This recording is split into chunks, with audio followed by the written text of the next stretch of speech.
Bonjour tout le monde, c'est le Pourquoi du Comment qui profite de la fête de la musique pour vous faire découvrir une chanson que vous avez forcément déjà entendue. Au cinéma ou à la télévision, jouée par des cornemuses, dans des concerts pop, à la messe aussi, ou encore au carnaval de Dunkerque qui en a repris la mélodie pour l'un de ses chants emblématiques. Si je vous dis Amazing Grace, oui, bon d'accord, je me doute que ça vous dit rien comme ça. Alors voici un petit extrait. Amazing grace, oh how sweet the sound that saved a wretch like me. Voilà, c'était une reprise du King, Elvis Presley, et ça vous parle forcément, j'en suis sûr. Eh bien, sachez que les paroles qui ont répandu cet air à travers le monde sont 100% chrétiennes.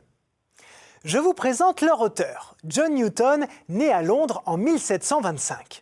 En 1748, à l'âge de 23 ans, il est connu pour sa vie de débauche et il pratique l'abominable commerce des esclaves.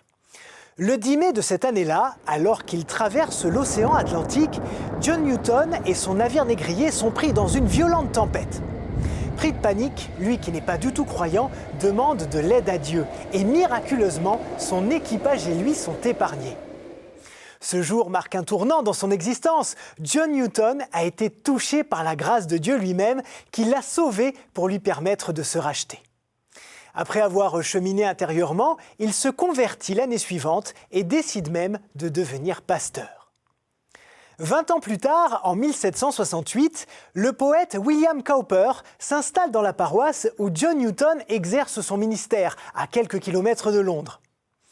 Les deux hommes se lient d'une amitié très forte et ensemble, ils vont écrire et composer des sermons, des cantiques et des hymnes religieux.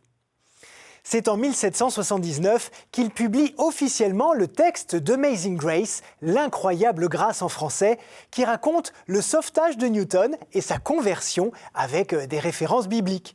Ça commence comme ça. « Incroyable grâce, au son si doux, qui sauva le misérable que j'étais. J'étais perdu, mais je me suis retrouvé. J'étais aveugle, maintenant je vois. » Des mots qui évoquent le fils prodigue, perdu et retrouvé, ou encore Jésus guérissant un aveugle.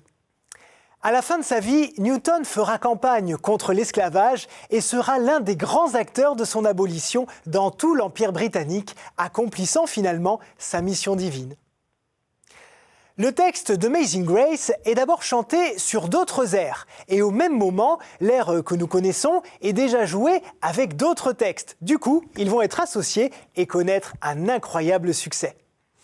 La chanson traverse rapidement les frontières à la fin du XVIIIe siècle et elle prend encore une autre dimension au milieu du XIXe, au moment du second grand réveil, qui est une période de redynamisation spirituelle de la société en Angleterre et aux États-Unis. Les chrétiens reviennent dans les églises, les conversions se multiplient et Amazing Grace parle bien à tous ces croyants qui se tournent à nouveau vers Dieu. À la fin du XIXe siècle, la chanson s'étend également auprès des Noirs américains, esclaves ou affranchis, qui se souviennent du combat de Newton contre l'esclavage.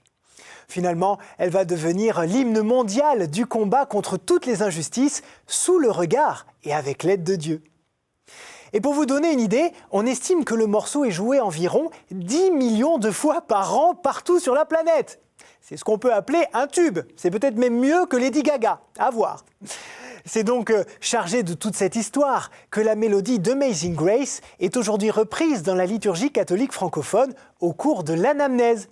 C'est ce moment de la messe où le prêtre rappelle les derniers mots de Jésus lors de la scène. L'assemblée répond « Gloire à toi qui étais mort, gloire à toi Jésus ». Voilà, ça correspond bien à l'esprit du texte d'Amazing Grace, un esprit de louange et de confiance en Dieu Sauveur. Bon, je vais vous laisser aller sur Internet maintenant pour réécouter cette très belle chanson et je vous donne rendez-vous la semaine prochaine pour la dernière émission de la saison. Alors soyez au rendez-vous, au revoir.